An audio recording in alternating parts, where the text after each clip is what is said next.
Anyone can write a song, anyone can sing, anyone can learn to do anything. There's nothing that you can't do. Maybe there's other people saying that you can't do it, or maybe you've tried and it was too cringy. You're holding yourself back. My name's Riley, and today I'm gonna be sharing 5 different ways that you can start writing your song. It can be really hard sometimes as artists to get back into the groove and defeat that overarching writer's block. This video is not only for people who already have written songs, also for beginners. So I really hope you guys enjoy this video. We're gonna get started. So the first one, this has helped me so much. Either write the lyrics first and then let the melody come after, let the chords come after, or do the complete opposite where you let the melody come first and then you write off the melody. Personally, my songs that I've written have been a lot better when I let the words come first. For me, at least, it's challenging to match words to a melody that I made up, but you see many amazing artists do this. Let me do an example of what it's like to come up with a melody first. I don't know if my guitar's tuned or not, so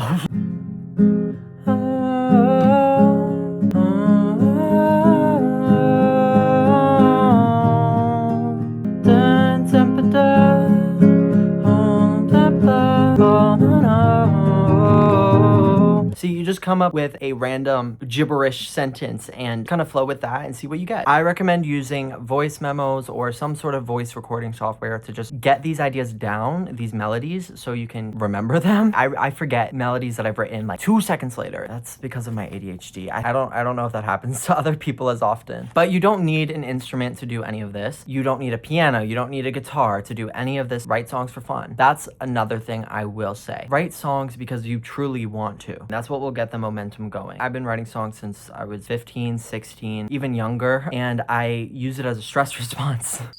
It's my stress response to help with my anxiety. It's helped me process so many emotions, and I just love songwriting so much. But enough about me. I know I just whipped out my guitar. You don't need an instrument to do any of this. You don't need a piano. You don't need a banjo. You don't need a harmonica. You don't need any of that. All you need is a purpose. The second tip I want to give you guys is to go on YouTube and find a beat, okay? There's a lot of stigma around finding beats on YouTube, but I find them to be really helpful, and it doesn't matter what kind of beat it is. Search up your favorite artist. Like for me, for example, I would search a Olivia Rodrigo type beat, Taylor Swift type beat. I just love pop music, okay? Someone type beat on YouTube, right? Ariana Grande, Adele. Wow, I'm just listing all my faves right now. Sabrina Carpenter. I'll stop. These have inspired me in even my darkest moments. These always light something. The people on YouTube are seriously taken for granted. They make the best, most incredible beats, incredible instrumentals for anyone to use. Obviously, some of them are not free for profit, so make sure you read the description to see what the rules on that are. Go on YouTube, grab your notebook, grab your notes app, whatever you like to do, and get crazy. Sing along, do the melody thing, to come up with the melody first, or come up with lyrics first. It doesn't matter. Pro tip to my guitar, my piano, my harmonica players. There's this website called Chordify, and something I also like to do when I've come across these YouTube beats. Obviously, do not steal everything about these beats because it is not yours. Do not download them illegally. Don't put them in BandLabs and record a vocal over them and release it on Spotify. No, we don't do that here. What we do is we go on chordify.com and we paste the link in from that YouTube beat that literally tells you what the chords are in that song. I like to do this because I like to see the chords they're using, and I like to see how I can apply that to my guitar. This will get you going even more, give you some more inspiration. I notice a lot of the YouTube beats don't have bridges. First of all, I don't know what that's about. Music production is so hard. Don't even get me started. Number 3, this might be a rough topic. It is for me personally, but live life. Live your life.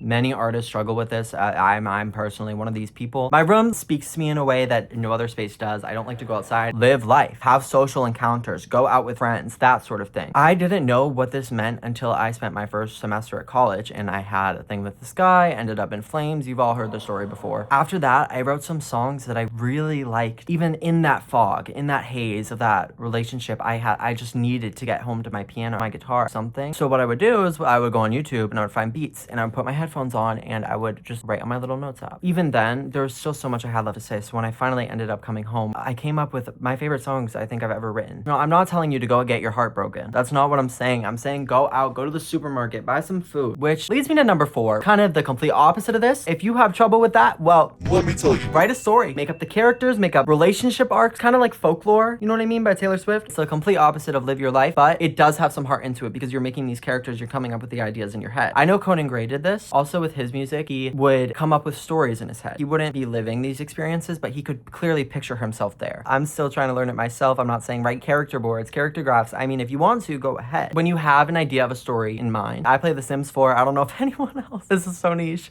It's really not. I play The Sims 4 and there's a lot of drama. There's a lot of relationship drama, divorces, sleeping with someone else when like we have kids, like whatever. It really inspires me. It's like I'm living through my Sims. I've written a couple songs based off Sims experiences. Obviously, I'm not writing about Sims. I'm not like, I'm on my computer and my wife cheated on me. No. I'm seeing what's going on and I'm setting the scene. Like, oh, they were at Willow Creek Park and you kissed Bella Goth while I was sitting there playing chess with Eliza Pancakes. Just come up with characters, come up with a story, I don't know, or watch a TV show, write a song based off of a TV show. That could have been another point. There you go. There's an extra one, that's 4.5. Now we're gonna go on to number 5, my last tip of today. If you guys wanna see more of these videos, make sure to let me know in the comments. I would be really happy to make a second part. Anyways, write a song based off of a favorite song that you have. For example, say there's this song, okay? And the verse starts out as a memory. Write down verse, memory. And then the chorus is them realizing it. Write down chorus, realization. Bridge could be cutting ties. It could be moving on. Write down the structure of how it works. It's really helpful to me when I write it out like verse, memory, chorus, realization, bridge, touching butts, because then you can clearly see it and it paints a picture in your mind and it gives you some more direction. It's kind of like a graphic organizer in school. Okay guys, I'm gonna stop talking. I really hope this video helped you in some way, shape, or form. If you guys want to see a part 2, make sure to let me know down in the comments. It was really good to see you. I'll see you next Sunday. I'll see you the Sunday after this. Catch you on the flip side.